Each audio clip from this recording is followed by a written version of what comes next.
ახლა პირდაპირ ეთერში უნდა სტუდიაში უნდა დავაპატიჟოთ ლუკა ეხვაია, საერთაშორისო პოლიტიკის კვლევის და პროგნოზირების ცენტრის უფროსი მეცნიერ-მკვლევარი. საუბრობთ USAID-ის ცნობილ სკანდალზე, რომელიც ახლა ამერიკაში ვითარდება. ლუკა, მოგესალმებით. საღამოშიდობისა, ლუკა, როგორ შეფასებას აძლევთ თქვენ? აი შეიძლება ისტორიაში ყველაზე დიდი სკანდალი იყოს და დემოკრატები ვერაცდებიან მასზე პასუხისმგებლობას, თუ ეს იყო ამერიკის პრეზიდენტის, ასე ვთქვათ, ბოლოს შეფასება, რაც გავრცელდა სოციალურ ქსელში. დაუჯერებელი ამბები ხდება, შეიძლება ცოტა ხნის წინ ამას ვერავინ წარმოიდგენდა.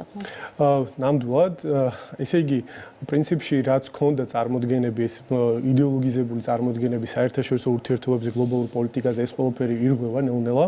ხედავთ ამ პროცესის მოწმეები ვართ და რატომ ირღვევა? იმიტომ რომ ეს არის ერთ-ერთი სიმპტომი იმისა, რაც ხდება ცენტრში, ეს არის ჰეგემონიის კრიზისი, ერთ-ერთი გამოვლინება ამ ყველაფრისა და შესაბამისად იმ დისკურსზე, რაზეც იდგა ეს ჰეგემონიური პროექტი, ეს დისკურსი უკვე რაღაცა ბზარები დაიწყო და ზუსტად აქ გაჩნდა სივრცე იმისა, რომ ამ თემებზე ვილაპარაკოთ, იმიტომ რომ ამ თემებზე საუბარი დაბუდადებული იყო ჯერ კიდევ არჩევნებამდე, ოქტომბრამდე, რამდენჯერაც ვიცდია მსგავს თემებზე ვიდეოების ჩაწერა, USAID-ის კრიტიკა იქნებოდა, ის NED-ის კრიტიკა, Freedom House-ი თუ EED, ყოველთვის აღმოჩნდებოდი ფაქტ-ჩეკერების მსხვერპლი, ეს კონტენტი იზღუდებოდა და შესაბამისად შეუძლებელი იყო ამ თემებზე საუბარი.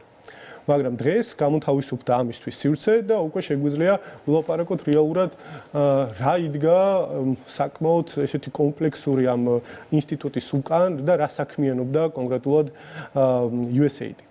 ხო, ძირითადად ჩვენთან მიდის ხოლმე საუბარი იმაზე, რომ შემოიფარგლებიან ხოლმე იმით, რომ ამბობენ, რომ ეს არასამთავრობო სექტორს აფინანსებდა, NGO სექტორს და ამით ახდენდა და მედიას ახლა გავრცელდა. CIA-სთან კავშირებზე თავად ტრამპი საუბრობს. კი, აი ნელ-ნელა წამოვიდა საუბრები კი, მაგრამ გაცილებით მრავალფეროვანი ასორტიმენტი ჰქონდა ინსტრუმენტების, როგორც ცდილობდა თავისი გავლენების გავრცელებას ამერიკის საგარეო პოლიტიკას ემსახურებოდა, რა თქმა უნდა, ეს ინსტიტუტი.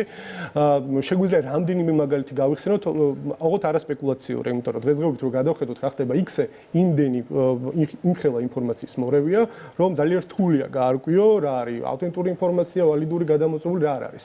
ამიტომ სპეკულაციურ ნაწილში ვარ შევიდეთ, რაც უკვე კარგად არის შესწავლილი, რამდენიმე кейსი შეგვიძლია გადავხედოთ და უბრალოდ დავინახავთ, როგორ ოპერირებდა USAID მსოფლიოს მასშტაბით.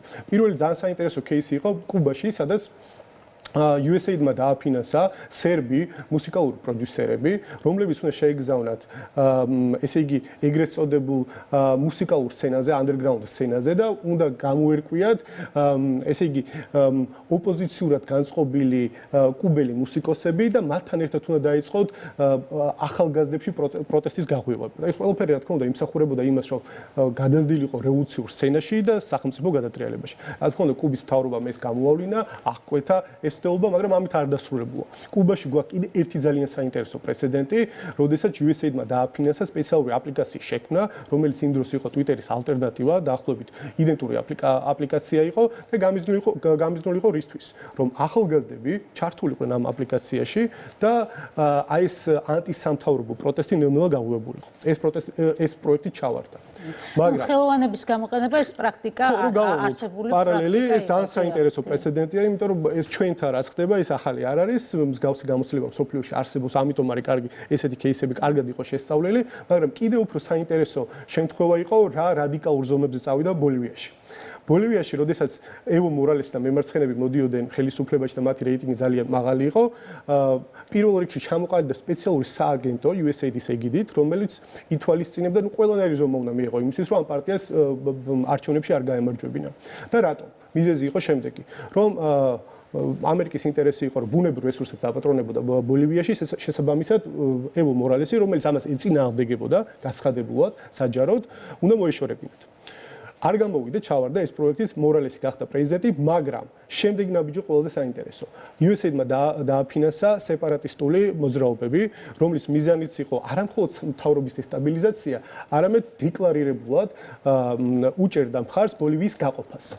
დასავლეთ ნაწილში გეგმა ესეთი იყო, რომ უნდა გამხდარიყო დასავლური კორპორაციების გავლენის არეალი. ეს პროექტი ჩავარდა და ამის შემდეგ უკვე მორალესმა USAID 2013 წელს გააძევა ბოლივიიდან. ესე დასრულდა ეს ისტორია. ბევრი ამბავია, ბევრი ისტორია ძალიან საინტერესო, მოგცემ საშუალებას რომ ისაუბროთ, მაგრამ ჩნდება კითხვა, ეს ორგანიზაცია არსებობს 10 წლეულები. შესაბამისად, ამერიკის ყველა ადმინისტრაცია მეტნაკლებად მინიმუმ ინფორმირებული იყოთ, ან მით უმეტეს ახლა თუ გავითვალისწინებთ იმ განცხადებებს, რომ CIA-სთან კოორდინაციით ხორციელდებოდა გარკვეული ქმედებები, შესაბამისად შეუძლებელია, რომ მაღალი ეშელონის პირებს ეს არ ცოდნოდათ, ხო? შესაბამისად რატო დადგა ახლა ეს საკითხი დღეს წესრიგში? ხო, საინტერესო კითხვა. რატო დადგა? ამ ინსტიტუციურ ქსელზე, რომელიც არის მსოფლიოს 130 ქვეყანაში გავრცელებული, USAID-ის ქსელი, დაახლოებით 65%-ს მსოფლიოს ფარავს, ხო? ეს ინსტიტუციური ქსელი გახდა გამტარი იმ იდეოლოგიის, რაზეც იდგა ბაიდენის ადმინისტრაცია. თავარი პრობლემა მდგომარეობს არა იმაში, რომ უბრალოდ ეს არის ჰეგემონიური პროექტის გამარჯვების ინსტრუმენტი და ტრამპს უნდა ამის ჩამოშორება. არა, რა თქმა უნდა, პრობლემა არის ის იდეოლოგია, ის ფუნდამენტი და ბაზისი, რაზეც შემდეგ უკვე ეს ქსელი ოპერირებდა. რაზე დაყრდნობითაც ოპერირებდა ეს ქსელი. ეს არის ეს იდენტობის პოლიტიკის ნარატივები, შეიძლება იყოს ეს მწვანე პოლიტიკა, ეს რადიკალური მწვანე პოლიტიკა და სხვადასხვა ისეთი თემები, რომელიც რესპუბლიკელებთან იდეოლოგიურად სრულად წინაშია. შესაბამისად, ტრამპს არ აქვს სხვა ვარიანტი. ცდილობს რომ ძალაუფლების კონსოლიდაცია დაიწყოს და რა თქმა უნდა USAID არის ის ორგანიზაცია რომელიც მასთან ფუნდამენტურად სცენაშია ღირებულებების თვალსაზრისით. ამიტომ სხვა გამოსავალი არ არის. ღირებულებები მიუღებელია, მაგრამ პერსპექტივაში ტრამპის საერთოდ უარს იტყვის გავლენის ინსტრუმენტებზე თუ რაღაც ფორმით ეს აღდგება. არა, რა თქმა უნდა, ბევრი ვარიანტია, რაზეც საუბრობენ ექსპერტები. პირველი ვარიანტია, რომ გარკვეული პროგრამები შენარჩუნდება, ეს იქნება ჰუმანიტარული თუ ეკონომიკური პროგრამები. მეორე ვარიანტია, რომ მთლიანად ქსელი შენარჩუნდება, მაგრამ დაიტვირთება უკვე ეს ქსელი სხვა იდეოლოგიით და გადაეწყობა და მთლიანად რეკონფიგურაცია მოხდება ამ დიდი ქსელის და არის ვარიანტი, რომ დაუშვათ მთლიანად დაიხუროს, ამაზეც მიდის საუბარი, რა თქმა უნდა და ეს ფუნქცია შეითავსოს სხვა ინსტიტუციებმა, დაუშვათ იგივე ევროკავშირის ინსტიტუციებმა და არასამთავრობო ორგანიზაციებმა. ანუ ესე რომ დაუშვათ USAID წყვეტს არსებობას და მსგავსი გავლენები აღარ ჭირდება ამერიკას, რა თქმა უნდა, ეს საერთოდ დღის წესრიგში მგონი არ დგას. მოდით ვისაუბროთ საქართველოსთან მიმართებაშიც. Twitter-ზე ყველა თვალყურს ვადევნებდით ცალკეული პოსტების შემთხვევაში ჩვენ ნახეთ იქ საქართველოს მომენტი ბევრჯერ იყო ნახსენები. როგორ მოქმედებდა საქართველოს? აი რა შეგვიძლია დავასკვნათ იმ მაგალითებიდან, რაც ვნახეთ სხვადასხვა ქვეყნებში და რაც უკვე საჯაროა, როგორ მოქმედებდა ეს ორგანიზაცია საქართველოში? იყო ისეთივე თუნდაც ხისტი ცალკეულ თემებში, ან გვაქვს ამის მტკიცებულებები? მტკიცებულებები მგონი საერთოდ საუბარი ახლა დაიწყო. მტკიცებულებებზე ადრეა საუბარი, ჩვენ ვიცით ძალიან რამდენიმე ფრაგმენტი ის დაუშვათ რომ 42 მილიონი ჩაიდო, რაც მგონია რომ ეს სრულ სურათს, რა თქმა უნდა, არ ასახავს ის ფინანსები, რაზეც დღესდღეობით საუბარი მიდის. ჩვენ ვიცით რომ გარკვეული ორგანიზაციები ფინანსებენ, მაგრამ ეს არ არის სრული სურათი.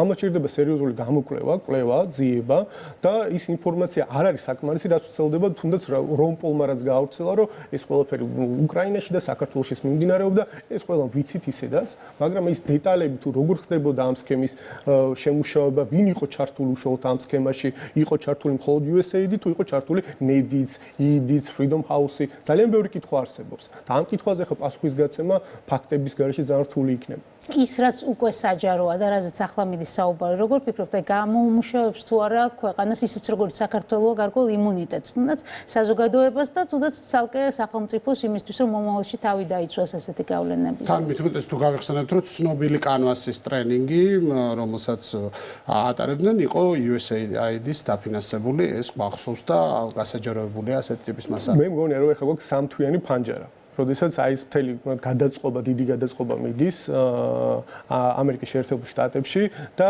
ზუსტად აი ამ ფანჯრის გაჩენაზე რეაქცია ის, რასაც მართველი გუნდი აკეთებს. ახალი კანონების ინიციირება და რაც რა თქმა უნდა მიმართულია იმისკენ, რომ მაქსიმალურად სახელმწიფოს უსაფრთხოება იყოს საომალო ჩორ პერსპექტივაში დაცული და უზრუნველყოფილი. თუნდაც ის ფინანსები, ირიბიგზით შემოსული ფინანსები, რაც გარკვეულ რისკებს ქმნის უკვე სახელმწიფოში. მაგრამ აქ კითხვა მდგომარეობს შემდეგშიო. საკმარისია თუ არა თუნდაც ფარას მიღების შემთხვევაში, ფარა როგორც ინსტრუმენტი იმისათვის, რომ ყველაფერი იყოს კონტროლზე და აღარ მოხდეს შავი ფულის შემოდინება საქართველოში, ის რომელიც დაიხარჯება უკვე ქვეყნის დესტაბილიზაციაში. ну, ამაზე პასუხი მგონი არის ის, რომ ფარა არ არის საკმარისი, იმიტომ რომ ფარა ძირითადად ვრცელდება ლობისტურ საქმიანობაზე. იმასაც თუ გავისთვალისწინებთ, რომ მართველი გუნდი აპირებს მედიის შესახებ კანონი შემოიღოს, არ ამგონია, რომ ეს სრულად ფარავდეს იმ ლუფჰოულებს, იმ ღრიჭოებს, რაც არსებობს და იმიტომ რომ მსოფლიო ეკონომიკა საერთოდ ძალიან რთულად მუშაობს. ბევრი სქემა შეიძლება მუშაობდეს, რომ ეს თანხა კვლავ შემოვიდეს ქვეყანაში. შესაბამისად, მე მგონია, რომ უფრო კომპლექსური მიდგომაა საჭირო და უფრო მეტი კონტროლია საჭირო იმ დიდ ფინანსურ ნაკადებზე, რომელიც ქვეყანაში მოძრაობს. დიდი მადლობა ლუკა ეხვაია, საერთაშორისო პოლიტიკის მკვლევარი იყო ჩვენი სტუმარი.